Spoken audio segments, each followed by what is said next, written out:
Connections, it appears, are everything.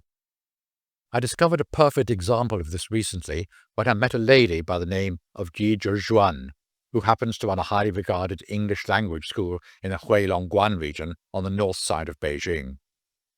It turns out that she's a ninth-generation descendant of Ji XiaoLan, otherwise known as Ji Yun, who is a well-known scholar of the Qing Dynasty.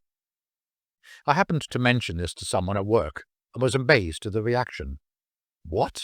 You mean you actually know someone who's descended from Ji XiaoLan? Wow, that's so amazing!"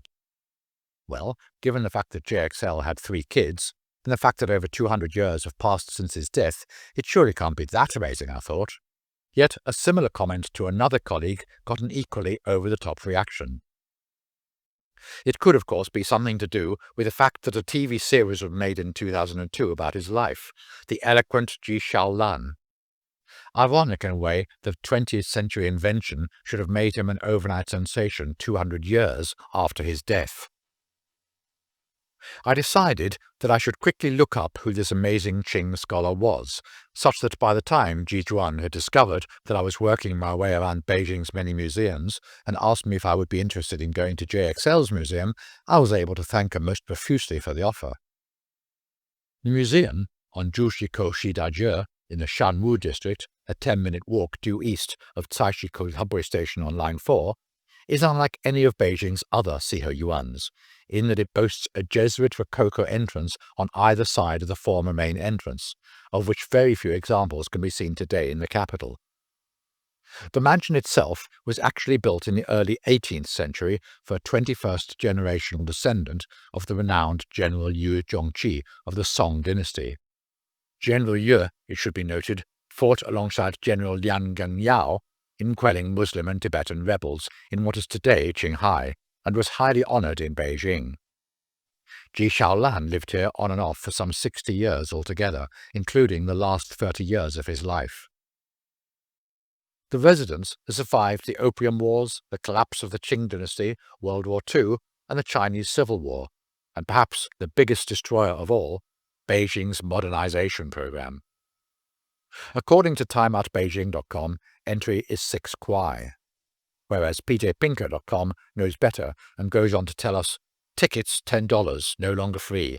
Tickets plus explain plus G-House tea and other packages are $40. And so it proves to be. We find out that if you enter via the left-hand side, you're encouraged to buy a 40 kuai ticket, which offers you a guided tour and a cup of tea at the end of your visit. While if you're a mere cheapo like me, you will enter on the right-hand side and pay just 10 kuai entrance to wander about. The entry ticket purportedly doubles up as a postcard if you open it out, though I suspect that it wouldn't survive very long in the China mail service, given its flimsiness. Besides that, it doesn't give a great deal of room on which to scribble, "The weather is here, wish you were beautiful," or whatever it is one writes on postcards these days. That is, assuming people do still actually send postcards, and it's not just me who lives in a time warp. Now, in order not to lose you, let me give you a potted history of this legendary hero from the days of yesteryear. Ji XiaoLan was a Qing Dynasty scholar who was born on the 26th of July 1724, dying at the ripe old age of 80, or 81, or 82, depending on which internet source you believe. As Ji Zhuan tells me he was 80 when he died, I'll go with her version of events. He's long been portrayed as an honest and incorruptible official who was not only a talented academic, but also did good deeds for the masses. In other words, he was a jolly decent chap who played a straight wicket. In short, a thoroughly good egg. Ji published 5 collections of supernatural tales between 1789 and 1798, and in 1800 these 5 volumes were produced under the collective title of Yu Wei Jiao Dang Biji, which loosely translates as Jottings from the Grass Hut for Examining Minutiae. But is actually better known for what was the magnum opus of Qing editorial achievement, the complete library in 4 branches, which could be likened to an early offline version of Wikipedia. This might never have happened had it not been for a turn of events that occurred in 1768, when Ji became an accessory in a bribery case after he tipped off a brother-in-law about the severity of charges pending against him. For this heinous crime he was banished to Urumqi in Xinjiang province, A year later, he received a pardon, and on his return journey in 1771, he wrote a travel account distilled into 160 poems called Qing Dynasty Lu, or assorted verses regarding Xinjiang, which to this day remains one of the most useful information sources on life in Xinjiang province in the late 18th century. As a result of this, when Emperor Qianlong returned to Beijing in 1771, Ji was ordered to write a poem about the return of the exiled Turgut Mongols from the banks of the Volga. His rendition of this inspiring tale delighted the emperor, and Ji became an unofficial poet laureate. The job of compiling Siku Guanshu was thus given to him, and from 1773 onwards, Ji XiaoLan edited this massive work together with another guy called Lu Shixiong and a number of helpers. So back to the present. On entering the compound, you pass into a courtyard, at whose southern end is reputedly the original reception room used by JXL, and which now contains an assortment of artworks and a shop selling souvenirs. The entire house and garden covers only 600 square meters, which does appear somewhat modest for one who eventually rose to the position of Assistant Grand Secretary just prior to his death in 1805.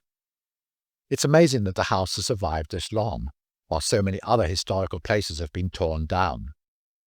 One reason is the fact that JXL's heirs decided to rent out his property, and this decision in turn earned it a unique place in 20th century history, as is recorded on a marble plaque in the garden. In 1930, a prominent left-wing scholar from Shanxi and an avid supporter of the Communist Party, Liu Xiaobai, rented the house. Shortly after, it became a safe house for communists, and the location of a clandestine cell linked with the Communist Party organizations in Hebei and Shanxi provinces. 7 years later, it became a dormitory for Peking opera students for the Fulian Chun Peking opera troupe of Mei Lanfang, but remained a liaison point for communists. On the eve of the 1948 communist takeover of Beiping, later renamed Beijing, it also acted as a branch of an old-style Shanxi bank which channeled funds to the communists.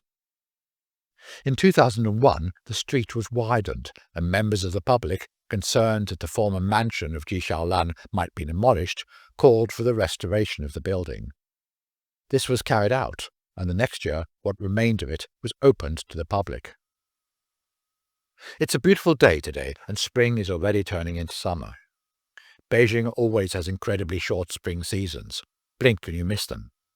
Magnolias, for example, have only sprung into life these past couple of weeks, but already one in JXL's garden has obviously thought it has made its statement for the year, and has all but given up trying to seduce its daily quota of visitors. We wander about the grounds as the cream of Beijing's security staff keep a watchful eye. Now, JXL was by all accounts quite a diminutive figure. There's a statue of him in the garden, and assuming it's made to size, he comes up only as far as my chin.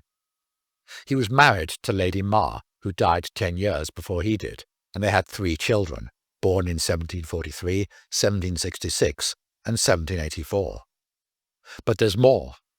It appears that he also had 6 concubines and a fair selection of girlfriends, of whom one, whose statue is in the garden playing the guzheng, was his favourite, though she died when she was just 20. It's said that he loved her but never got around to marrying her, as for starters, she was of too low a class for him. He planted 2 trees in memory of this favourite of his, but none, it would appear, for his long-suffering wife, though unfortunately one of the 2 trees didn't survive. I suspect JXL didn't water it properly when it was just a sapling, a common mistake to make. Also in the garden is the only one left of 4 original fire-water tureens, around which some goldfish swim while admiring the generosity of passers-by who have thrown in some spare change for good luck. I've mentioned that JXL was a man of slight build. Inside the museum is perhaps his best-known portrait painted onto silk. There were also plenty of other pictures and statues of him, of course. And as you would expect, there are numerous objets d'art to fill up this museum, though precious few which actually belonged to JXL himself. There's a porcelain pillow, the kind of thing he might have used for resting his head, perhaps, when girlfriend number 1 was serenading him with her guzheng. There are also plenty of examples of pen and ink sets, so appropriate for the home of a writer, don't you think? And yes, you can even buy these blocks of ink in the souvenir shop for a mere 500 plus kwai. There are all kinds of artistic works on show, which I suspect is more to do with the fact that local artists needed somewhere to hang them, and there was plenty of space going spare here at JXL's house. I've no idea about the origins of one depicting a vulture, for instance, but I have to say, I think he's pretty cute.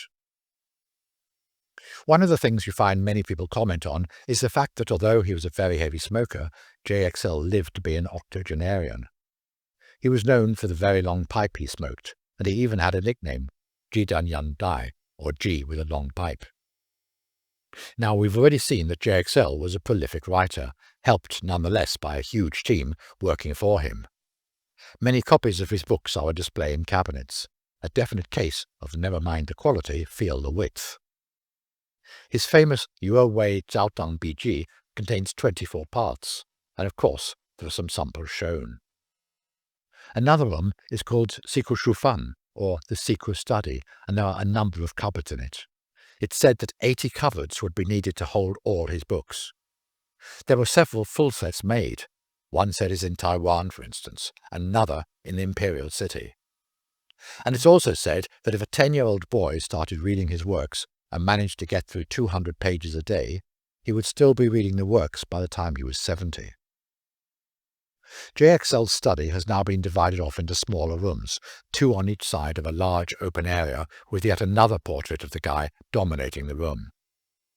I forgot to mention, by the way, that the curator of the museum is a well-known calligrapher and artist in his own right.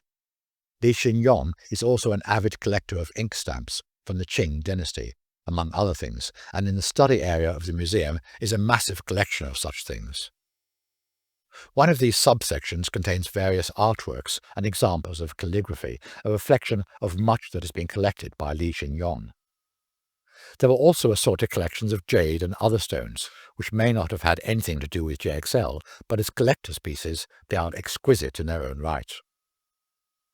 Inside another subsection of the study area is a guzheng, but this is unlikely to be the one his favourite girlfriend used.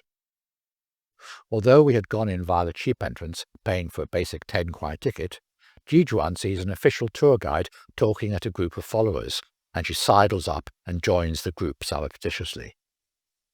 I listen from afar and am amazed just how this guy is spouting out her acquired knowledge, like a parrot reading from a prepared script. I ask Jijuan if she sounds like a parrot in Chinese. Yes, comes the answer, she undoubtedly does.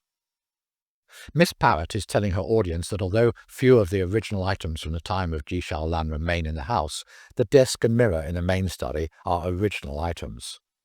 The glass mirror in the Zitan timber frame behind her right ear is one of the earliest mirrors made with lead paint in China. Now, I mentioned earlier on that it appears that JXL was often getting into trouble with the authorities for being too outspoken. You'll remember on one occasion he became an accessory in a bribery case and was demoted and sent to Xinjiang Urumqi, which is now Urumqi, in the far northwest of the country on China's critical border with the countries of Central Asia, such as Kazakhstan, Kyrgyzstan, Tajikistan, Afghanistan and Pakistan. A museum in his name was set up in Renmin Park in Urumqi. Many calligraphers wrote his poems and even had them engraved on stones. Apparently, some of these stones were later found in Xinjiang. And because the Muslim Uyghur population shares much in common with Muslim groups across these borders, both China and these bordering nations worry about potential separatist movements attempting realignment along cultural lines. So the fact that these inscribed stones were found here has been seized on by the Beijing government, that it adds credence to the view that the territory used to belong to China even in the 18th century. For why else would a senior officer be sent to live there? At the very back of the house is a room stuffed full of yet more artistic material, which has been put together by a group of local artists, who use this venue to sell their works. Part of the income thus raised goes towards the upkeep of the place, which used to get a grant from the Beijing government of 200,000 kwai every year, but now copes admirably on its own. Indeed, it even makes a profit and can afford to employ 8 staff. The room adjoining this modern art gallery is where guests can sip tea with the curator, assuming, that is, that they've paid their 40 kuai each. The kettle is already on the boil, controlled by an electronic hot plate. At a quiet moment, Jijuan slips across to Mr. Li to say hello. He remembers her from her last visit and immediately asks us if we would like a cup of tea. Without waiting for an answer, 2 glasses are brought to us by an over-eager helper, as Jijuan and Li chatter away like long-lost friends. The tea is the type you have to strain through your teeth to stop the leaves clogging up your mouth. I've had it before, and it's much more difficult than it at first appears. The secret is to take purely tiny sips rather than trying to gulp it down. As the level in the glass falls, so over-eager helper is on hand to top it up again. It appears our clever Mr. Li was responsible for the design of a set of postage stamps marking the zodiac animals that make up the Chinese calendar. There's even a poster to that effect on the wall. I'm asked what my birth year animal is, and I reply I'm a tiger. Jijuan is a horse. Before we know it, we're each the proud owners of a calligraphic work of art that is presented to us by Mr. Li. It's explained to me that if you squint a bit and turn your head to one side, you can see a tiger in the character. Yes, there are the 4 feet and the tail as well. Okay, I suppose it could also look a little bit like a scorpion, but this, I'm told, is definitely a tiger. We clutch our gifts, and with heartfelt expressions of xie, or thanks, we're escorted to the door by Miss Overeager Helper, as Miss Parrot and Mr. Li wave a tearful goodbye. It's been a grand morning.